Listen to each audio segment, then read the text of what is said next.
When Elizabeth Bowes-Lyon died on March 30th, 2002, the obituaries described her as the most beloved royal of the 20th century. Archbishops wept. The Queen cried on camera. Crowds queued through the night to file past her coffin in Westminster Hall. The tributes poured in for the gin-sipping grandmother of the nation, the woman who had stayed in London during the Blitz, who had worn pastels in the rubble and smiled at everyone. Cecil Beaton, who knew her well, had once called her a marshmallow made of steel.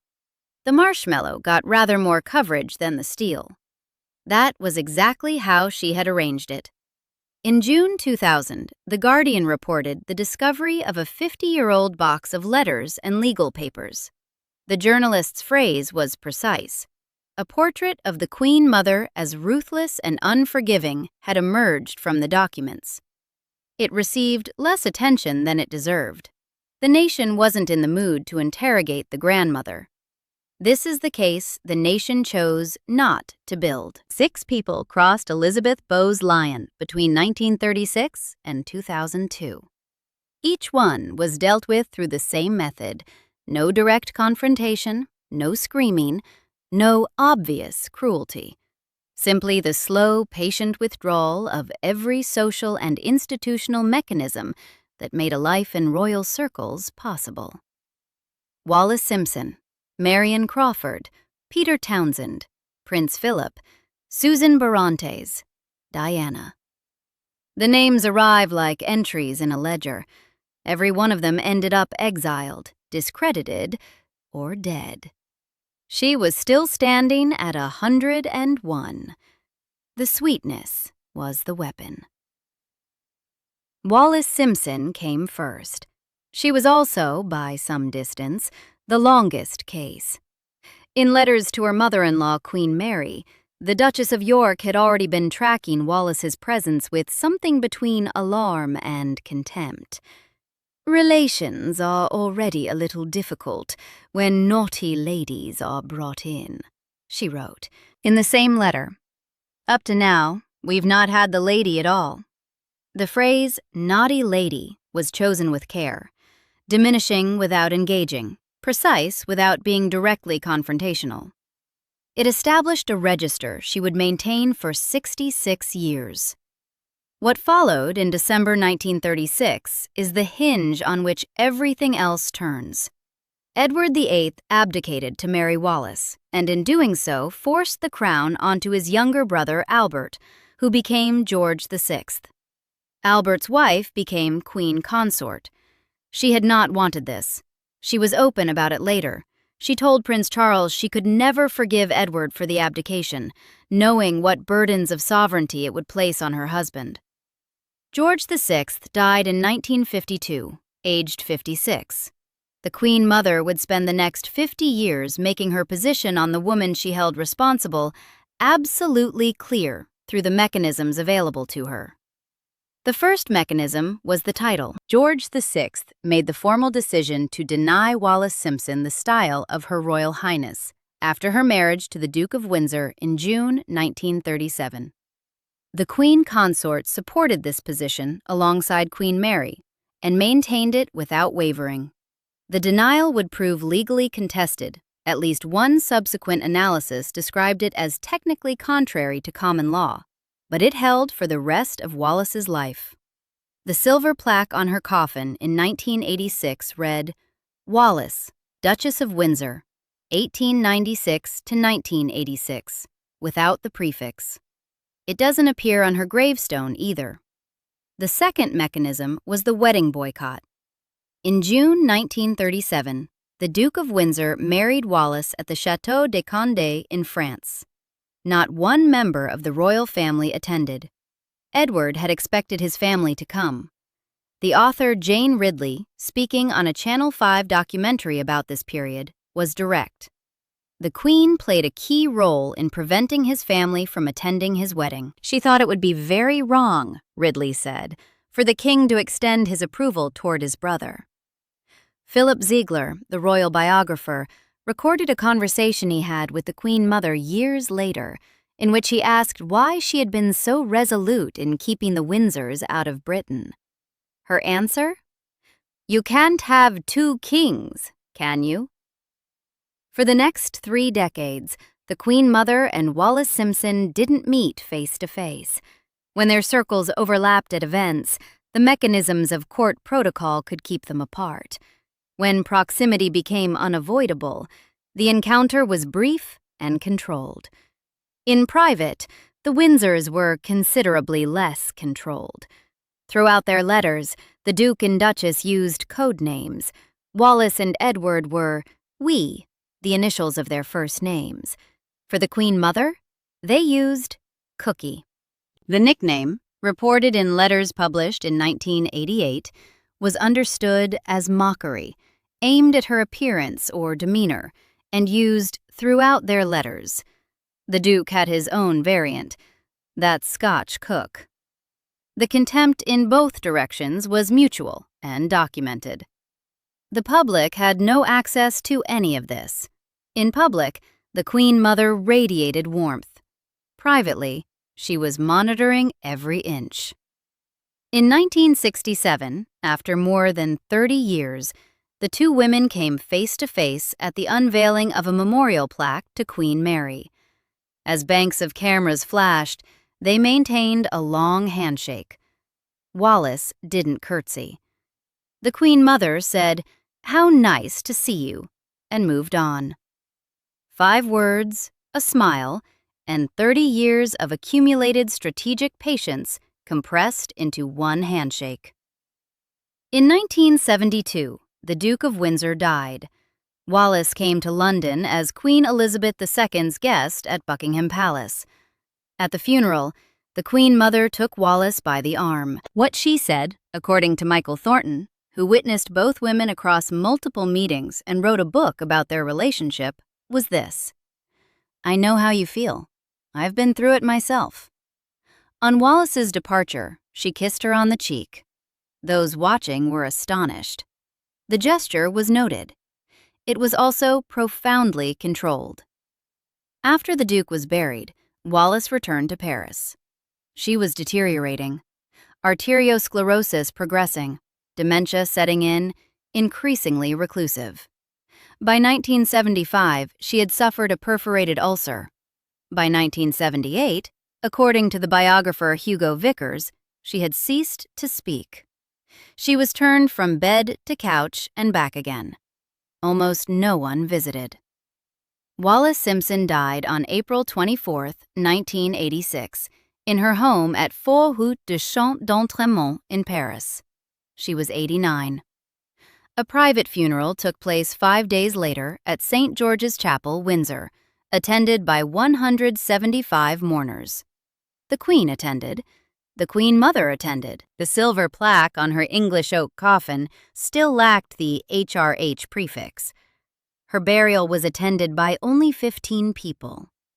The Queen Mother wasn't among them. She had not been present at the gravesite, on the advice of the Queen. Even at the last rite, the geometry was managed.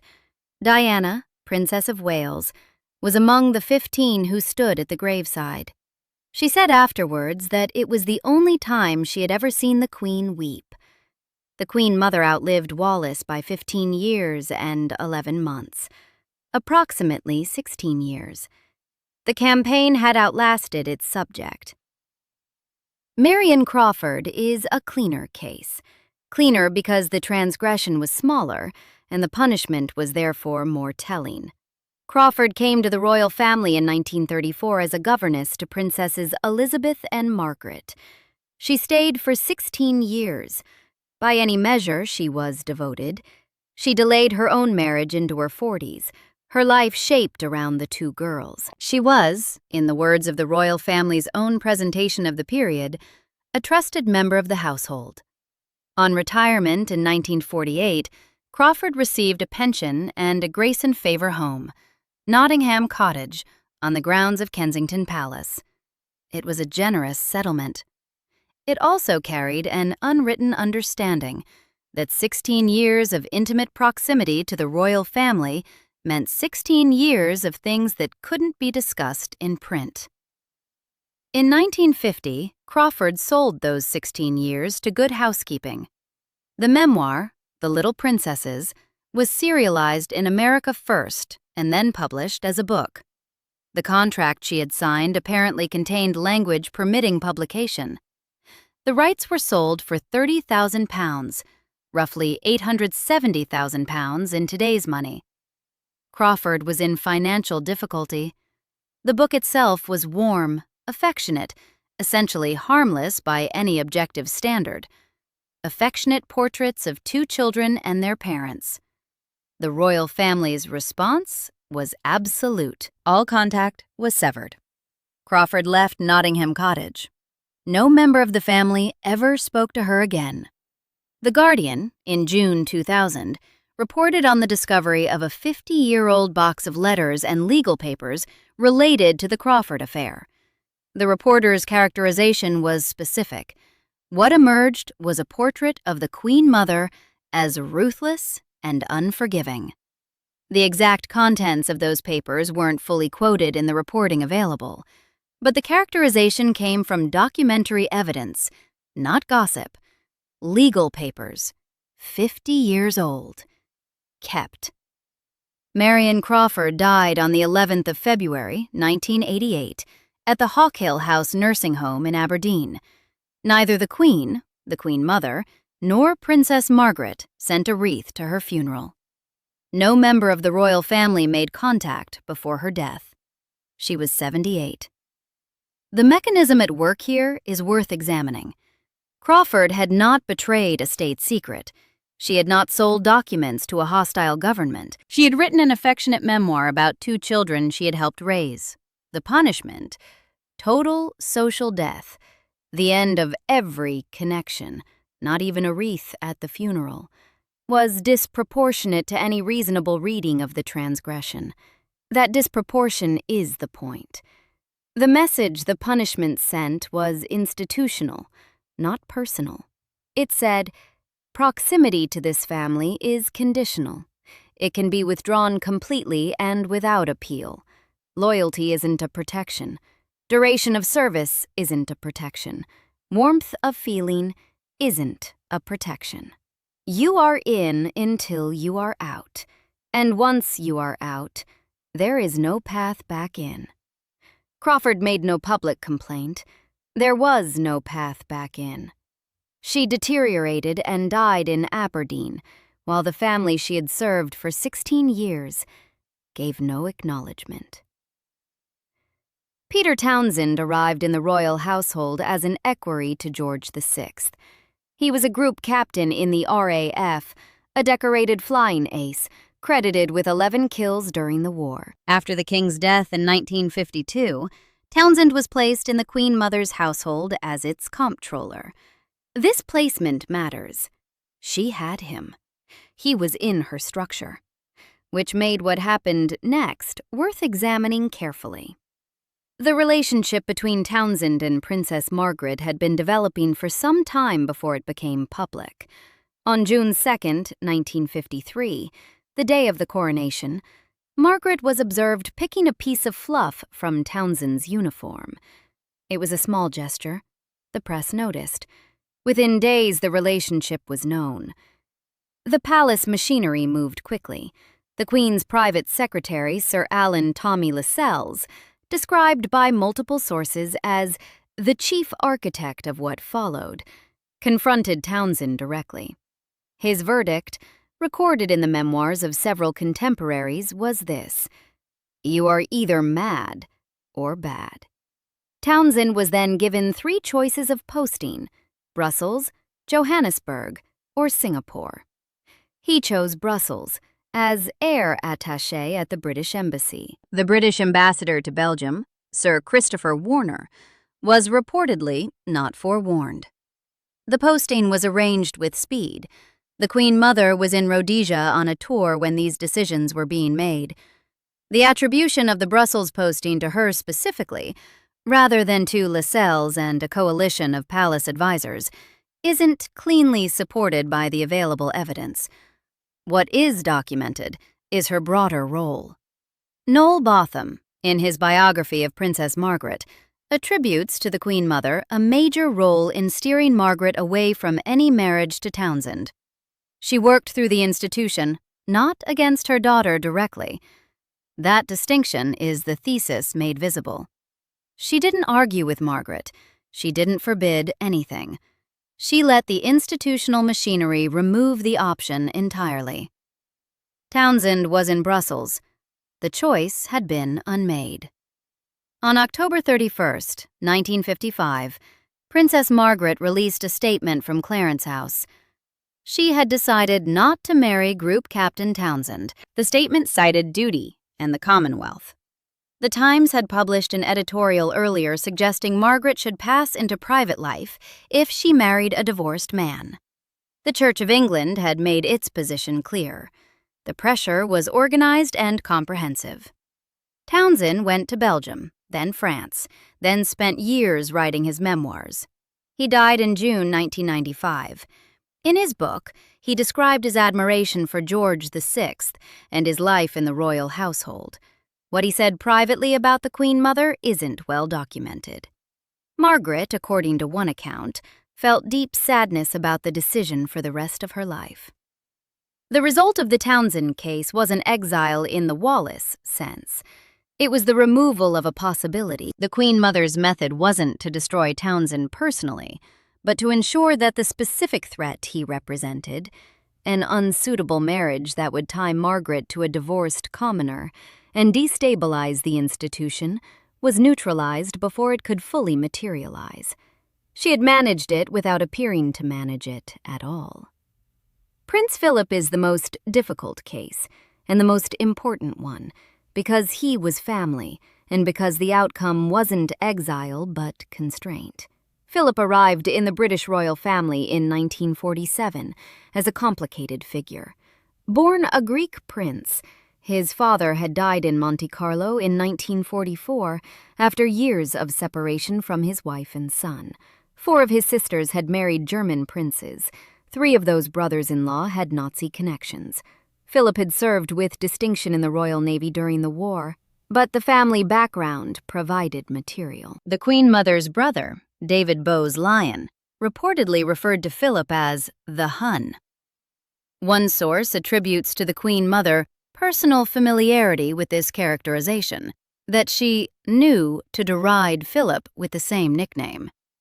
Sarah Bradford, in her 1996 biography, Elizabeth, records the Queen Mother expressing reservations about Philip, though the precise nature of those reservations in Bradford's account is contextual rather than directly quoted in sources available here. What is documented with more precision is the 1952 surname dispute. After George VI died in February 1952 and Elizabeth ascended, Philip raised the question of the family name. As he saw it, a married woman takes her husband's name. The family name should become Mountbatten. He is reported to have said, with considerable frustration, that he was the only man in the country not allowed to give his name to his own children. The opposition was coordinated and decisive. Winston Churchill's cabinet raised formal objections. Pamela Mountbatten, Philip's cousin, confirmed decades later that the situation was a problem for him. The Queen Mother was among those who opposed the name change. A formal Privy Council declaration retained Windsor as the family name. It took 8 years and the Compromise of Mountbatten-Windsor, used only by descendants without royal titles, for the question to be partially resolved. What makes Philip the most structurally interesting case is precisely that he wasn't removed. He was constrained. The thesis of the other cases is systematic exclusion. Philip's case is systematic diminishment. The Queen Mother didn't end his marriage or exile him to Brussels. She helped ensure that the institution around her daughter remained Windsor, not Mountbatten. That Philip's family name, his family influence, was contained. He would serve the monarchy for 70 years in a role that required constant subordination. He bore it with variable grace. Philip's mother, Princess Alice of Battenberg, had led a remarkable life.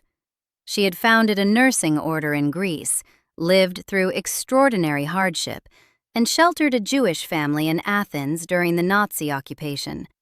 She died on December 5, 1969 at Buckingham Palace, 3 decades before the Queen Mother. Philip outlasted his mother and his wife's mother both, though that fact is less legible as victory than as simply duration. The Queen Mother lived until March 30th, 2002. Philip lived until April 9th, 2021. The constraint she had helped impose on his name and his institutional standing held for the entirety of her lifetime and his.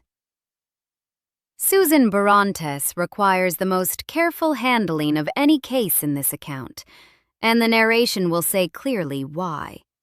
She was born Susan Mary Wright on June 9, 1937 in Bramcote, Nottinghamshire.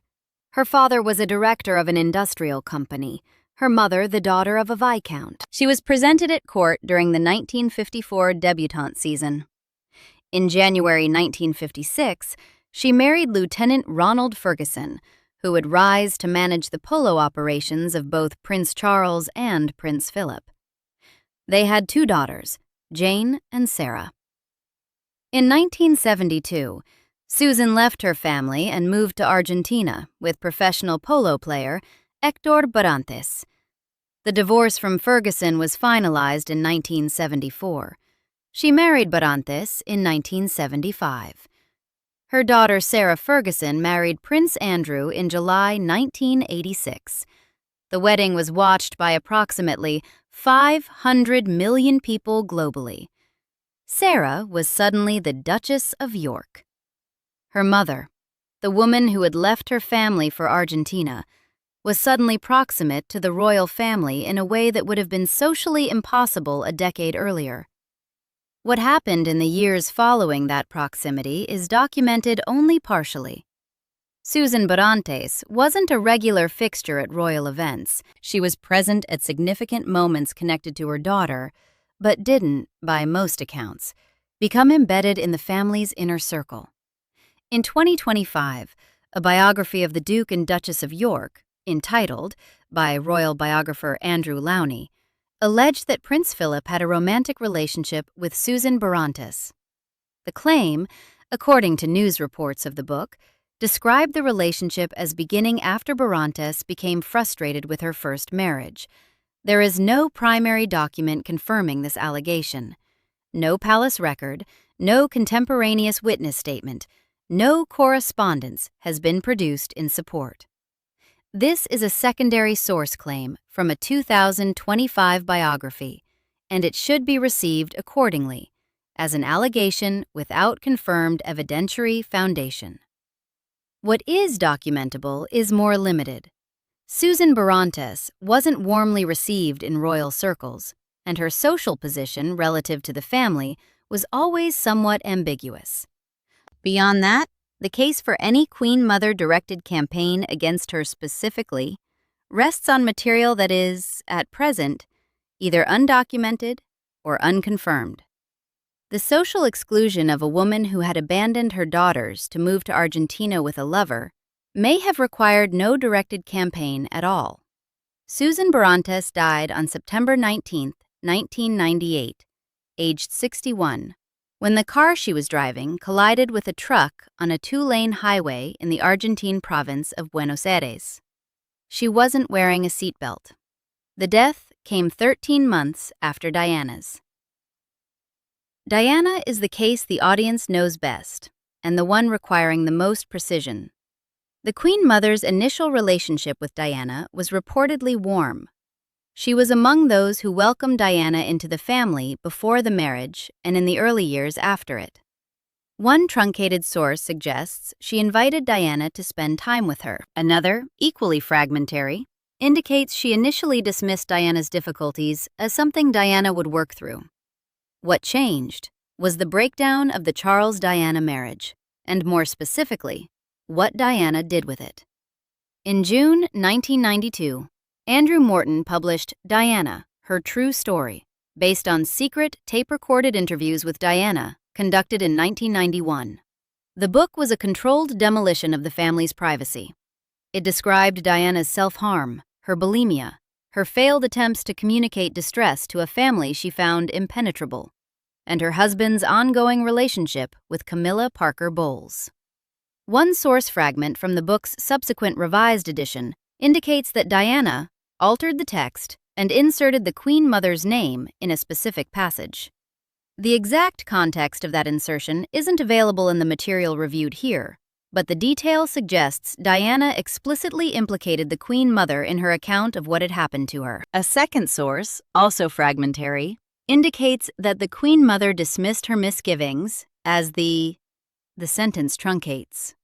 A third describes the Queen Mother as astonished at the unruliness of. The three fragments together suggest the Queen Mother had known about Diana's distress, had received it as something manageable rather than something requiring structural response, and had been caught off guard by the scale and form of the book's revelations.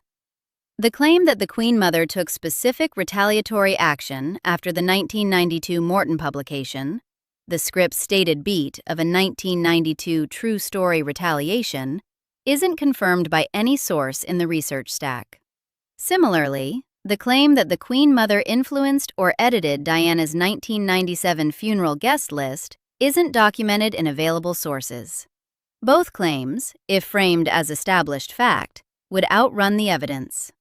What can be established is the institutional trajectory. Diana's HRH title was stripped at the divorce finalized in August 1996. Whether the Queen Mother specifically lobbied for this isn't documented. The broader record shows a family that had closed ranks around the institution, and within that family, a matriarch who had spent 60 years demonstrating that her first loyalty was to the institution's survival, not to the individuals who passed through it. Diana died on August 31st, 1997, in Paris, at the age of 36. She died 4 years and 7 months before the Queen Mother. In the other cases, the Queen Mother outlasted the threat. In Diana's case, the sequence reversed, which is why the framework for this case is different. Diana wasn't exiled or outlasted. She was, in the institutional sense the Queen Mother had always operated within, managed, and then superseded. The family closed around itself after her death and continued. The institution Diana had threatened continued. The Queen Mother attended Diana's funeral on the 6th of September 1997, in Westminster Abbey, among the congregation. She was 97 years old. William Shawcross published the Authorized biography of the Queen Mother in 2009. It ran to over 900 pages and was based on unprecedented access to the Royal Archives. The Gale review of the book notes that Shawcross enjoyed unfettered access to previously inaccessible royal documents, and that he reveals some political gems about Elizabeth and her family. The book's authority rests on its access. Its limitation rests on the same foundation. An authorized biography is approved. The material that reaches the page is the material the institution decided to release, organized through a biographer the institution selected. A separate, unauthorized biography was written explicitly to address what Shawcross was felt to have omitted. A reference in another work quotes Shawcross himself, noting that, in connection with Princess Margaret's papers, large black bags of papers were taken away for destruction rather than for ultimate consignment to the Royal Archives. Bags of papers, taken away for destruction, before the authorized biographer arrived. The Shawcross biography is, simultaneously, the most comprehensive source on the Queen Mother's life and a document of what the institution decided the record should contain. Its omissions are as revealing as its contents. The behavioral pattern this script has been describing does not feature prominently in 900 pages of authorized history. That absence is itself a data point. So here is what each of the 6 cases has in common. Each person represented an alternative center of gravity. Wallis offered Edward an exit from the institution's demands. Crawford offered the public a window into the institution's private life. Townsend offered Margaret a marriage outside the approved parameters. Philip offered his own family's name and influence as a competing claim on the monarchy's identity. Diana offered the public a rival narrative, the wronged woman inside the palace, that threatened to permanently damage the institution's legitimacy. Barrantes is the partial case. The documented evidence for a Queen Mother-directed campaign against her specifically is thin, and the allegation about Philip is unconfirmed. She belongs in this account not as a fully proven case, but as the shape of the pattern repeated, proximity to the family, followed by exclusion. The method across all the confirmed cases was consistent. Never direct confrontation, never a scene, never a moment that could be reported, transcribed, and used against her. Instead, the managed withdrawal of social access, the absence of the invitation, the title denied, the posting arranged, the contact severed, the wreath not sent, the name suppressed. The narrative refused. Cecil Beaton called her a marshmallow made of steel. The Duke of Windsor, in 1971, gave a more precise characterization. Michael Thornton, who had spent years talking to both sides of this conflict, recorded what the Duke said when the Queen Mother's name came up. The Duke suffered a convulsive coughing fit first. Then, behind that great abundance of charm is a shrewd, scheming, and extremely ruthless woman. He paused and added, "But of course, you can't quote that." Thornton quoted it. The Duke died the following year. The Queen Mother, asked by Thornton about the same subject, was elusive. She told him that the abdication was something she never discussed because it had been so dreadful. She said of Edward that he used to be such fun before Wallis came along. She changed the subject. Her private secretary, contacted about Thornton's project, delivered the official position on any discussion of the relationship. "There isn't a hope, dear boy, of getting the boss to talk about that. It's the one subject she never discusses with anyone, even with us." Then, having delivered that message, "We think you should go on with it." Even the management of the story about her managing things was managed. The survival timeline is the argument made arithmetic. Wallis Simpson died on April 24, 1986.